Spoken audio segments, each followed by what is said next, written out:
Buenos días, bienvenidos a este tiempo devocional, tu palabra para encontrar el camino. Hoy es 26 de enero del 2022 y vamos a continuar con la lectura cronológica de la Biblia. Seguimos con el libro de Éxodo, capítulo 14 y capítulo 15 del 1 al 21. Éxodo 14 y 15, versículos 1 al 21.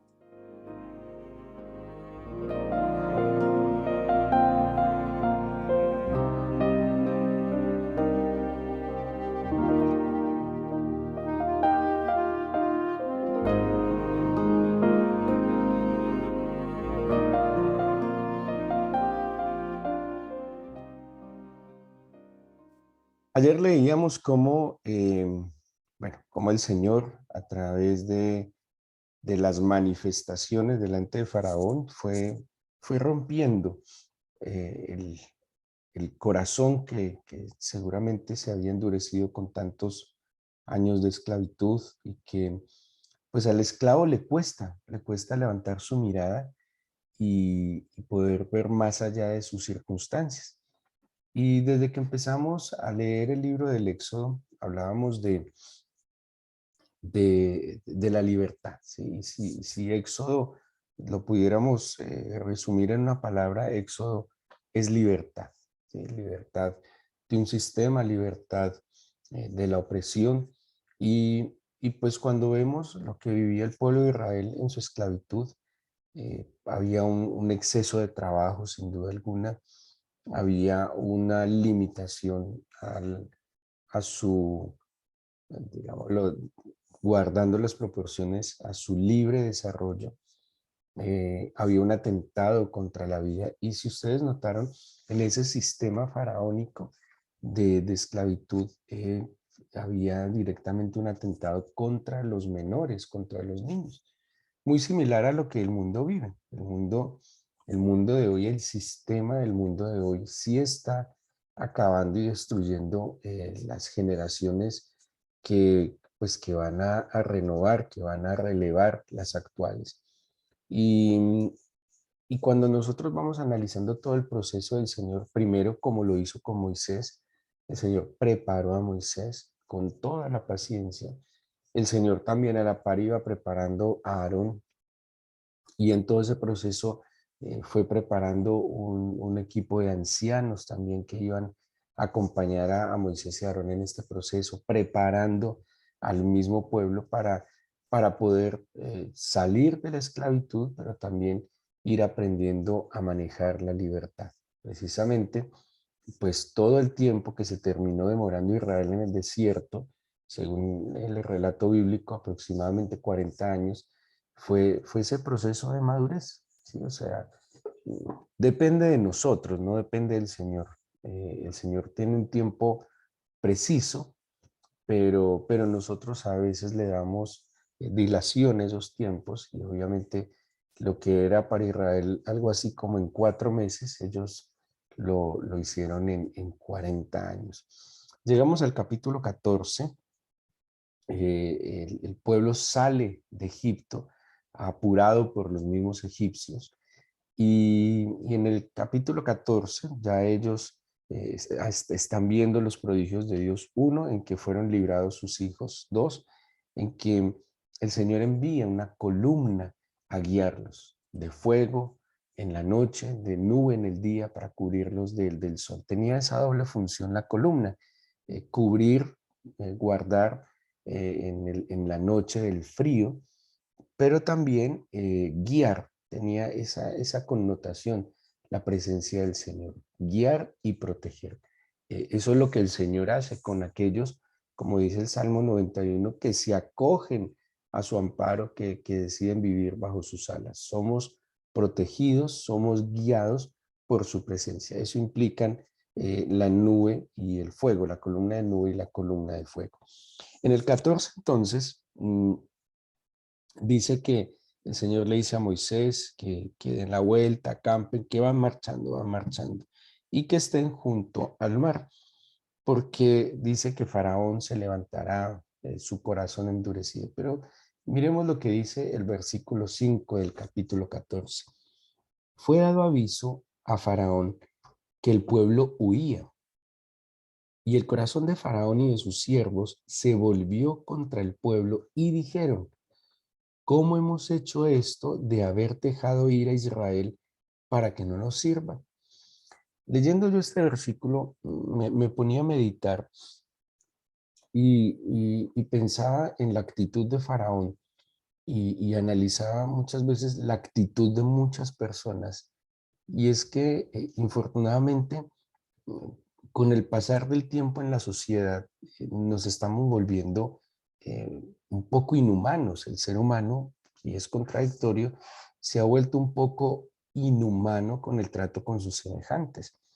Yo personalmente amo los animales, quiero los animales, me gustan los animales y estoy seguro que son creación del Señor y que uno como siervo del Señor tiene que ser sensible a la creación divina. No estoy de acuerdo con la crueldad en contra de los animales, no estoy de acuerdo con el maltrato ni el abuso y creo que los animales deben ser tratados con dignidad, pero nunca una dignidad que supere la dignidad del ser humano. Y una de las cosas que me llama mucho la atención de este tiempo es que se le da más valor muchas veces a una mascota, a un animal, que al mismo ser humano. Y eso no está bien. ¿Cómo puede ser que hoy en día las personas interactúen más con una mascota que con su misma pareja, o con sus papás, o con sus hermanos?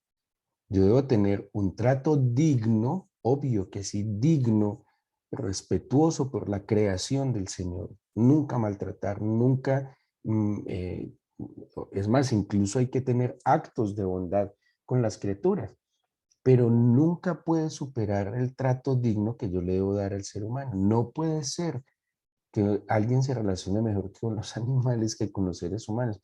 Está bien, los animalitos son nobles, son agradecidos, los animalitos son muchas veces más humildes en el trato con los seres humanos, pero no debe ser así, porque eso no le está contribuyendo a ajustar un poco las cosas a lo que deben ser. Y de manera infortunada el ser humano se ha vuelto tan inhumano que solo piensa en su semejante en términos de cómo me puedo servir de él, cómo puedo aprovecharme de él, cómo puedo sacarle provecho a mi prójimo, a mi semejante. Y por eso esta expresión de Faraón me llamó mucho la atención, porque Faraón coge y como que recapacita y dice: bueno, ¿qué pasó? ¿Por qué los dejamos ir? Y los dejamos ir para que no nos sirva. O sea, en últimas, pues, necesitamos era que nos sirviera. Y muchas veces en la interacción entre los seres humanos pareciera que un interés de fondo es en cómo me puedo servir del otro, pero no en cómo le puedo servir al otro. Y esta actitud de Faraón es la actitud del mundo, del sistema del mundo, donde solo se está pensando en cómo aprovechar los talentos, el tiempo del otro, cómo el otro me puede servir a mí. Y eso no es lo que el Señor quiere para nosotros, ni para la humanidad, ni mucho menos para sus hijos. El mismo Señor dijo: yo he venido para servir, no para ser servido. Yo he venido para entregar, no para demandar. Y de esa manera, pues aquel que está pensando solo en cómo le saca provecho y cómo abusa un poco del beneficio de los demás, pues tristemente está como enfocado y envuelto en este sistema. Bueno, ¿qué hace Faraón? Faraón se enoja y decide marchar en contra de Israel. Los persigue y Israel se encuentra entonces entre el mar y se encuentra entre Faraón. Miren lo que dice el versículo 11 y 12. El pueblo se desespera.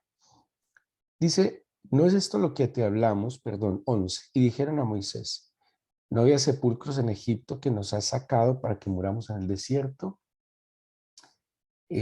El pueblo obviamente atemorizado, el pueblo no muy sensato, el pueblo con una fe bien débil, muy débil la fe del pueblo.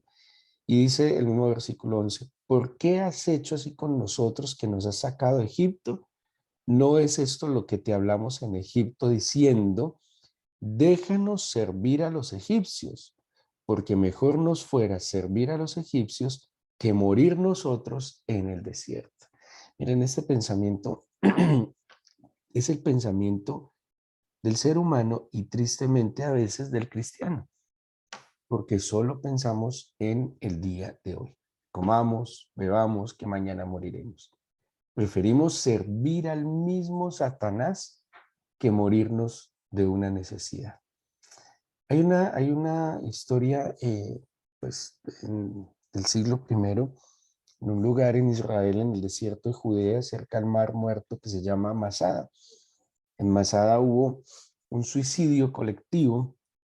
Bueno, murieron 1000 judíos aproximadamente, pero como tal, según la historia, solo uno se suicidó. Todos los demás mataron a sus niños, mujeres, a sus hermanos, y ellos dejaron una señal de que no murieron de hambre, sino que decidieron acabar con su vida porque preferían morir libres que vivir esclavos.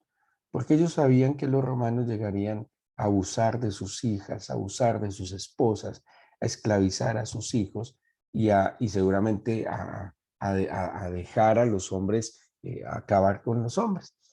Y ellos deciden como comunidad, porque habían vivido libres, tranquilos, deciden como comunidad pues irse, pero en libertad y no ser más esclavos. Y aquí el punto es, pues que lastimosamente, muchas veces por la necesidad puntual física y material o emocional en este mundo, preferimos la esclavitud que la libertad que el Señor nos está dando. Claro, la libertad que el Señor nos está dando es una vida, es una completa aventura. La esclavitud, y esto va a sonar un poco extraño, de alguna manera genera y da un poco de seguridad y de alguna manera la esclavitud genera cierto confort, cierta comodidad y ciertos beneficios. Yo conocí en la cárcel de mujeres de Bucaramanga una mujer que cada que cumplía sus sentencias en el centro carcelario buscaba cometer de nuevo un delito para que la llevaran a la cárcel. Hablando con ella decía que la cárcel le brindaba lo que la calle no le brindaba. La cárcel le brindaba alimento, la cárcel le brindaba salud, la cárcel le brindaba techo. Y muchos se acostumbran a vivir en ese confort de la esclavitud porque temen caminar hacia adelante en la aventura de la libertad. Porque la libertad en Cristo Jesús es una aventura sin duda alguna. Porque hay cosas que no sabemos cómo vendrán. Es como y guardando las proporciones, es como el que es empleado y el que es independiente. Mucha gente cree que ser independiente es chévere y fácil. Y ser independiente, laboralmente hablando, no es fácil, es muy difícil y no todo el mundo tiene la capacidad de ser independiente. Demanda mucho esfuerzo, mucho trabajo, demanda muchísimo juicio, una excelente administración. Y sin duda alguna el que es independiente está poniéndole la cabeza al sol. Ser empleado es más sencillo, porque ser empleado implica que usted tiene fijo su salario, cumple su horario, usted sabe que trabaja de lunes a viernes 8 horas, cumple su salario, pero fijamente cada quincena le dan su salario, le dan su prima, le dan sus beneficios y está más tranquilo. El independiente tiene que trabajar sábados, domingos, lunes festivos, sus vacaciones no son 15 días. Un independiente no se puede dar el lujo de tener 15 días laborales de vacaciones. Es muy diferente. Cada uno, y a propósito de eso, ni ser empleado ni ser independiente es mejor. Todo depende de unas características personales y de vocaciones. Creo que el ser empleado y ser independiente es también una vocación. Pero quería explicar un poco de lo que implica la aventura de la libertad y el confort de la esclavitud. Y en el tema de la fe y respecto a Jesucristo, es más fácil ser esclavo falsos dioses, que lo plantea la Biblia, ser esclavo del sistema faraónico que no nos deja servir y adorar a Dios, ser esclavo de otros hombres, sometidos a la voluntad de otros hombres, muchas veces a su voluntad caprichosa, a su voluntad egocéntrica. Y voy a permitirme leer un par de versículos. Por ejemplo, Josué. Josué 24, cuando Josué está presto a morir, porque aquí la discusión, vuelvo y digo, en el capítulo 14 de Éxodo, es que ellos le están diciendo a Moisés, mejor es ser esclavos, es mejor haber estado allá en Egipto, era mejor que abusaran de nosotros, porque por lo menos allá teníamos fija la comida, porque por lo menos allá teníamos techo. Y esa es una idea de la esclavitud, que que es mucho más cómodo, que genera de alguna manera más seguridad. Le dice Josué al pueblo en el capítulo 24, versículo 14.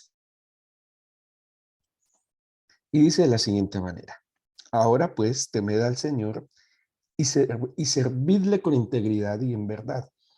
Y quitad de entre vosotros los dioses a los cuales sirvieron vuestros padres al otro lado del río y en Egipto, y servid a Jehová. Bueno, cuando habla de los padres al otro lado del río, se refiere de donde viene Abraham, de la Mesopotamia, de la zona oriental. Eran politeístas. Entonces ellos primero sirvieron al otro lado del río, a eso se refiere. Pero también dice, y que sirvieron en Egipto otros dioses, y eso lo hemos hablado, que en Egipto obviamente el pueblo se olvidó del Señor.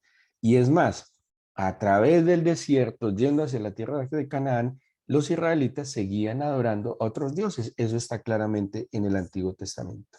Y el versículo dice, 15, dice, y si mal os parece servir al Señor, escogeos hoy a quien servís.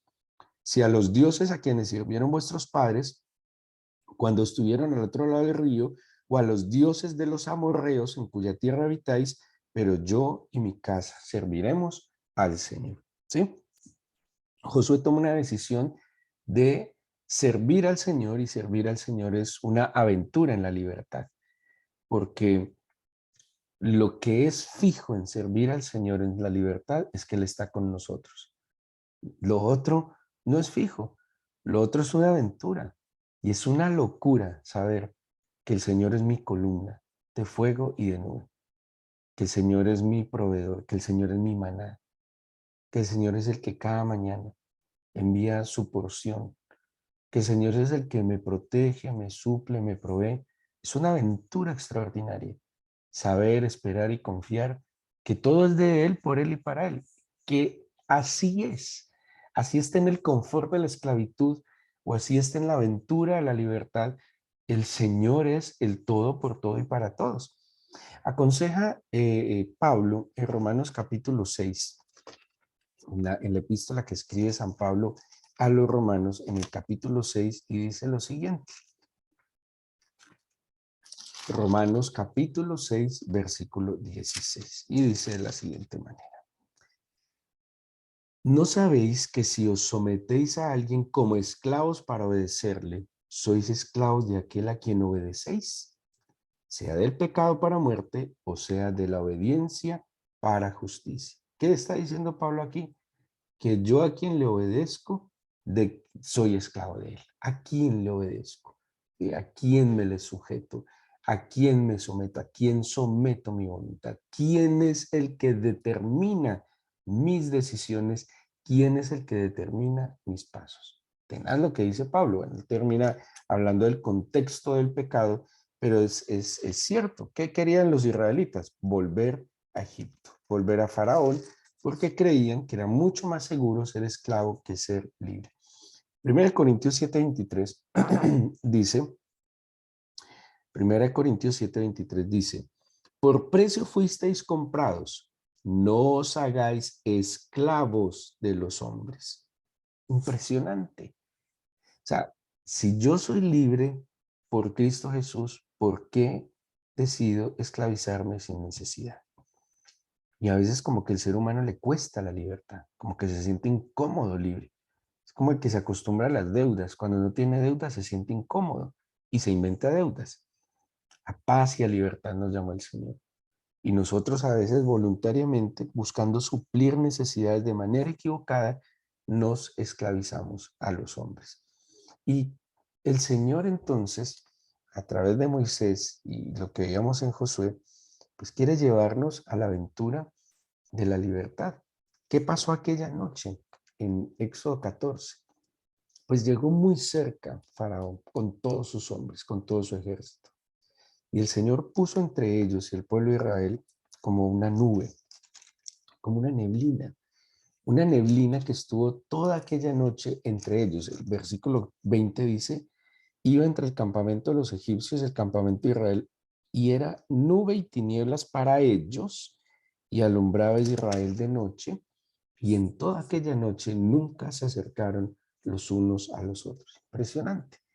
Lo que enceguecía a Faraón iluminaba al pueblo de Israel. Lo que es luz para nosotros, para otros puede ser tinieblas. Y esa es la guía del Señor a través de su Espíritu. Esta narración es extraordinaria, es un milagro impresionante. Dice el versículo 30 al 14 de Éxodo. Así salvó el Señor aquel día a Israel de mano de los egipcios, e Israel vio a los egipcios muertos a la orilla del mar, y vio Israel aquel grande hecho que Jehová ejecutó contra los egipcios, y el pueblo temió a Jehová, y creyeron a Jehová y a Moisés, su siervo. Luego el capítulo 15 hasta el versículo 21 es una alabanza extraordinaria, es un cántico de Moisés y su hermana María extraordinarios. Les aconsejo que lo lean con mucho detenimiento porque es también una declaración de victoria, es una alabanza de gratitud de entrada a la libertad. Oremos, démosle gracias al Señor, entreguémosle este día en acción de gracias. Pidámosle que su Espíritu sea guía para nosotros. Que su Espíritu se manifieste como esa columna de fuego, de nube, y como esa neblina que es luz para nosotros y que nos guarda de aquel que viene a matar, hurtar, a destruir y de este sistema que busca nuestra esclavitud. A paz y a libertad nos llamó el Señor. Y dice Pablo a los Corintios que hemos sido comprados por un alto precio. ¿Por qué nos vamos a hacer esclavos de los hombres? ¿Por qué vamos a volver atrás? Por eso, preséntele al Señor en este momento en su oración todo asunto, situación, incluso persona que usted siente que le esclaviza. Ahora, si usted es libre, se sabe libre, y en esa libertad sirve al Señor, ¿cómo sabemos que somos libres en Cristo? Porque le servimos, porque le agradamos, porque podemos hacer con libertad y voluntariamente su voluntad. Porque en nuestro corazón y mente está permanentemente la decisión de agradarlo a Él sobre todas las cosas. Y si por agradarlo a Él me implica a mí agradar a otros, así será, pero solo por agradarlo a Él. Ni siquiera porque me beneficie a mí. Y ni siquiera por quedar bien con nadie, no, por Él. Si mi Señor me pide a mí que honre a mis padres, que agrade a mis padres, y tal vez mis padres me cueste hacerlo, pues yo lo voy a hacer, porque eso agrada a mi Señor. Si mi Señor me pide para agradarlo a Él, que sea justo en el trato con mis semejantes. Si el Señor incluso me pide que cuide su creación, sus criaturas, por agradarlo a Él, en libertad y voluntariamente yo lo haré. Yo te pido, Señor, en el nombre de Jesús, que rompas cadenas, esquemas, paradigmas mentales, miedos, porque en la esclavitud hay miedo. En la libertad hay esperanza, ilusión, hay fuerza, vigor. Yo quiero vivir en la aventura de la libertad, Señor, de tu mano, Señor, esperando cada día ese bendito maná y cada día como, Señor, la semilla que tú me das, la puedo esperar germinar en fe y esperanza para disfrutar el fruto, Señor, de lo que tú me permites hacer. Padre, libera a tu pueblo para que te sirva. Padre, rompe cadenas de esclavitud en tu pueblo para que te sirva. Yo te suplico que traigas libertad a tus hijos para que puedan verte, para que te puedan conocer, oh Dios. Yo te suplico que rompas ese yugo que inclina nuestra cabeza, que no nos deja levantar la mirada para verte y para ver, Señor, lo que delante de nosotros pones cada día. Te suplico, Padre eterno, que tu pueblo levante la mirada y camine en pos de ti, y que cada día sea una bendita aventura de tus manos, donde veamos tu presencia como columna de fuego, de nube, que ilumina, cubre, guarda y guía nuestras vidas. Extiende tu mano de bendición sobre tus hijos. Apártanos del mal camino, líbranos del mal. Llénanos de tu espíritu, Señor. Te lo pedimos y te agradecemos que escuches nuestra oración. En el nombre de Jesús. Amén.